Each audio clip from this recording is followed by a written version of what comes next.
Нов пресврт на ситуацијата во Источна Европа. Едностраната одлука на Владимир Путин да ги признае Донецка и Луганска како посебни држави ги крена на нос за светските лидери, но за украинскиот председател Володимир Зеленски нема сомневање. Меѓународните граници на државата остануваат непроменети, а на одлуката на Кремљ гледа само како на обид да се наруши интегритетот и суверенитетот на земјата. Не очекува да има војна, но вели дека Украина е подготвена за секоја ситуација.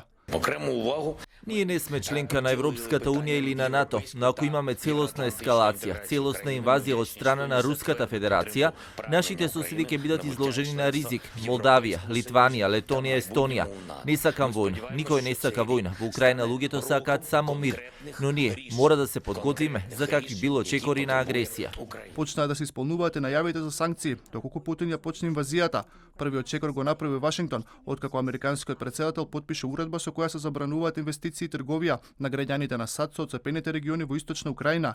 Потпишав извршна уредба за да се спречи Русија да профитира од сериозно кршење на меѓународното право. Еврокомесарот за надворешна политика и безбедност Жозеп Борел откри дека министрите за надворешни работи на Европската унија попладнево ќе ги усвојат санкциите против Русија. Германскиот канцелар Олаф Шолц нареди публикување на документите со кои се оневозможува отворање на гасоводот Северен тек 2.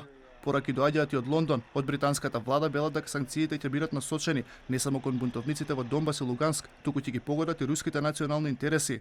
Plainly, President Putin has now violated Ukrainian sovereignty. He's sent troops in. He's broken international law. He's repudiated the Minsk agreements and torn up the understanding from Budapest in 1994 that Ukraine's territorial integrity. А генералниот секретар на НАТО, Јен Столтенберг, ја обвини Русија дека само бара изговор за инвазија врз Украина. Од украинската армија вела дека проруските сепаратисти продолжуваат со нападите врз нивните позиции. Само во изминативе 24 часа загинале 20 украински војници, а 12 биле повредени. Представници на војската велат дека со помош на тешка артилерија биле гранатирани околу 40 населени места и позиции долж линијата на контакт.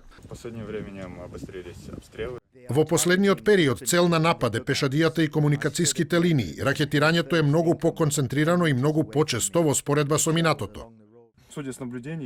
Никако не можам да ја разберам политиката на Путин. Не знам зошто се плаши од Украина кога не представуваме никаква закана. Жителите на Украина пак велат дека се што сакаат е да живеат во мир. Барат од Зеленски, Путин и Бајден да се договорат за да запре крвопролевањето на двете страни. Не остановите войну.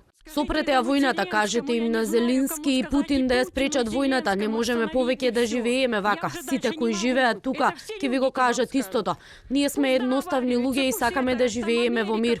Вчера ја видов мојата соседка како бега во подрумот со незиното двомесечно бебе.